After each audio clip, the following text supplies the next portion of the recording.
If you picture the vampire, you're probably picturing Bram Stoker's Dracula, even if you've never read a page of the novel. In 1897, an Irish theatre manager published a story about a Transylvanian count who slips into England and feeds on the living. The book wasn't an instant bestseller, and it didn't make Stoker wealthy. But it quietly built the template that later writers, filmmakers, and game makers would keep reusing: the aristocratic, calculating vampire with rules, limits, and a method. Stoker wasn't a scholar of Eastern Europe. He was born in Dublin in 1847 and spent decades running London's Lyceum Theatre for the star actor Henry Irving, booking tours, handling money, managing chaos. He wrote fiction at night, and he wrote Dracula the way a theatre manager builds a show, by assembling parts that work. He never visited Transylvania. Instead, he mined English-language books, travel accounts, and folklore. One slim source mattered more than most: an 1820 description of Wallachia and Moldavia that mentions the name Dracula and glosses it as linked to devil. In Stoker's surviving notes, you can watch him replace earlier names for his villain with Dracula, then shift the count's home to the far edge of Europe. The payoff is this: Stoker didn't invent vampires, but he edited them. He took scattered ideas, about restless corpses, disease, and dangerous outsiders, and fused them into one character that feels inevitable. The modern vampire begins as a piece of careful, deliberate writing. Stoker had predecessors. Polidori's The Vampire and Le Fanu's Carmilla already gave readers elegant predators.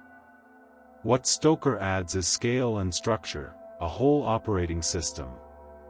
In Dracula, the Count can appear as a bat or a wolf, slip as mist, and command animals. He crawls down castle walls. He carries boxes of native earth so he can rest far from home. He casts no reflection in a mirror. Daylight doesn't erase him, but it can blunt his strength. He's powerful, but not limitless, and Stoker makes those limits feel consistent. Then he stages the invasion with modern speed. Dracula doesn't lurk in one village. He boards a ship, lands on the English coast at Whitby, and starts hunting through a city's routines, train timetables, property deeds, hospital wards, newspaper reports.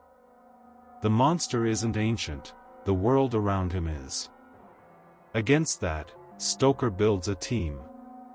Doctors, a solicitor, a determined woman, and the outsider expert, Van Helsing, part scientist, part folklore translator. They compare notes, test ideas, and argue over what counts as proof. For a horror novel, it reads like an investigation. He also concentrates the defenses into a memorable toolkit: garlic at windows, a crucifix in the palm, holy water, and a thin wafer used like a seal. And the most famous procedure of all: find the vampire at its resting place and destroy it there, before it rises again. Stoker didn't create every detail. His invention is how cleanly the rules fit.